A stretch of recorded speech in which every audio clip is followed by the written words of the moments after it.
Hello! Pharah for Blue Skies reporting in, and today I'm starting an in-depth hero matchup series for Pharah. And first up is versus another Pharah.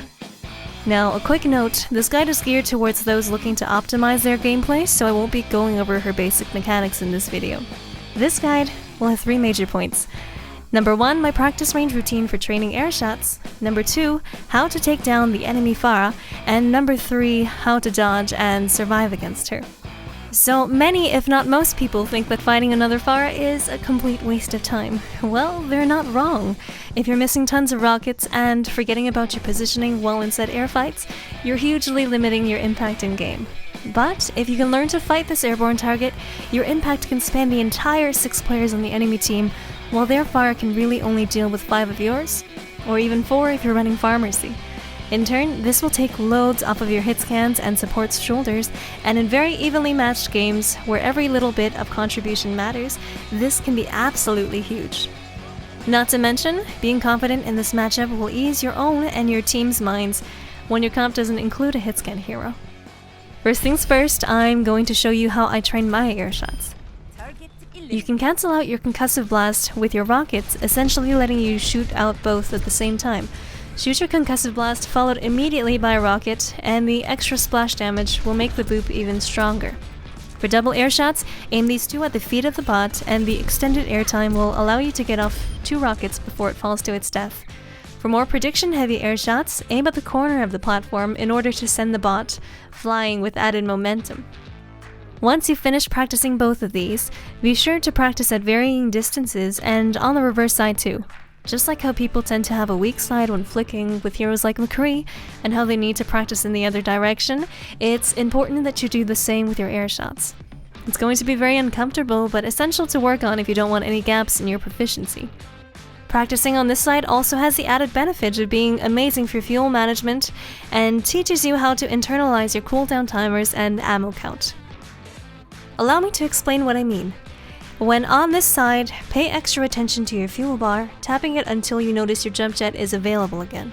Use it as soon as it's ready, while letting go of your hover to recharge it until you reach the peak of your boost. In doing so, your fuel bar will replenish completely, and this is a cycle you can repeat over and over again to stay airborne forever. At the same time, go for air shots whenever your concussive is available. Watch your ammo count to make sure you always have at least 2 before going for these air shots, and fill in the downtime between everything else with long-range direct hits on the moving bots across the map. I know this is a lot to take in and an intense list to manage, but this sort of multitasking teaches you a ton of good habits. You'll notice more and more often that you aren't running out of ammo or your abilities when you need them the most. This sort of thing can't be taught or learned through watching a video, so you'll have to put in the work. As they say, the more you sweat in training, the less you'll bleed in battle. If you want an even bigger challenge once you get comfortable with all of this, step it up a notch and turn off your HUD so that you no longer see a crosshair, your ammo count, or any of your cooldown timers. With practice, you'll be able to see how much you've internalized your kit, and how you can aim your shots based off of the weapon model alone. But of course, bots don't replace actual players, so be sure to load into custom games with other Pharah players when you can. Now, how do you take down another Pharah? Long range, anything beyond 20 meters is quite hard to predict, and you might as well be spamming into the enemies on the ground at that distance. Mid-range, so anywhere between 20 to 5 meters, is where you'll be able to apply the skills you learned in airshot practice. But before you tunnel in on her, you have to keep in mind your target priorities. If there's a hit scan perched on high ground, or an Ana behind her team, you almost always should remove them first, before going for the Pharah. The order of things is important here, as hit scans left unpressured will really hinder what you can accomplish per life. If and when it's safe, especially if you notice the enemy Pharah just used both her abilities, boost into close range for an easy kill, as she'll have no way out. Despite rockets being slow projectiles, in that point-blank range, rockets feel almost like hit scan because they'll hit so quickly, and you'll be able to aim almost like you would with a shotgun hero. One last thing to remember is, just as Reinhardt players track the enemy Rein's Earth Shatter, you should do the same with your counterpart. Once you think she has barrage, do not let her out of your sight. Watch the flank routes that you'd normally try to take, and communicate with your team the moment you see her coming. Even if you're behind cover, make sure you can peek her the second she starts ulting. She'll be an easy target to hit, and with you denying her the space she needs to get full value out of her ultimates, she won't be able to get as much done, which in a mirror matchup like this is very important.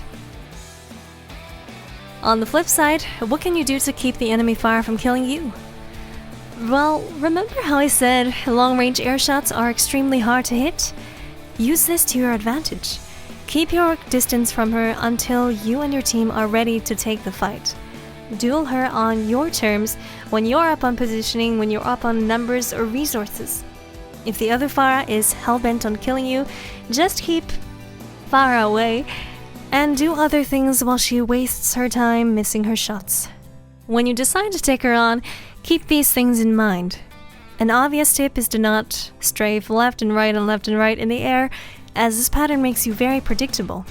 Instead, practice more unpredictable rhythms, such as left, pause, left, right, left, or something like that.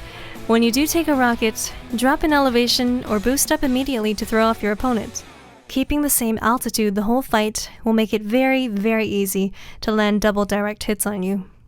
Just as you want to be in line of sight when the enemy Pharah barrages, make sure she can't see you when you ult, as it spells instant death if she can. Be clever with your flanks and the angles you take when you barrage, so as to limit where the enemy can shoot you from. Or you can wait until their Pharah is dead, or you can ask your D.Va to defense matrix you, Zarya to bubble you, or for pocket heals from Ana or Mercy in the moment. Do keep in mind though that neither of those two healers can out-heal direct hits from Pharah, so be wary of that. One last thing to keep in mind, when you know the other Pharah has ult, just play it safe and don't be in her face. If you've been tilting her that game, which you just might be if you've been following the tips in this guide, she just might try to solo ult you from the sky. And her ult comes out in a cone, and if you're point blank, you will definitely die. But if you're about 10 meters away or more, it shouldn't kill you at all. It's silly, but this sort of thing can and might happen. It's happened to me more times than I'd like to admit. So just watch out for that. There are few things as satisfying as making the enemy Pharah begrudgingly swap off to hitscan to deal with you, and especially if hitscan heroes aren't their forte, forcing that swap from them will put your team at an even bigger advantage. This is one of the hardest duels to take on, but if you can master this matchup to the best of your ability, you'll come out victorious in situations you felt helpless in before. Which hero matchup for Pharah would you guys like me to cover next? Let me know what you think down in the comments. Thank you for watching. If you found this guide helpful or informative in any way, like and subscribe to show your support. And if you'd like to watch me live, I stream every Monday, Wednesday, and Friday at noon EST. Link to my Twitch is down in the description, as with a bunch of other stuff, and I'll catch you in the next one. Pharah, signing off.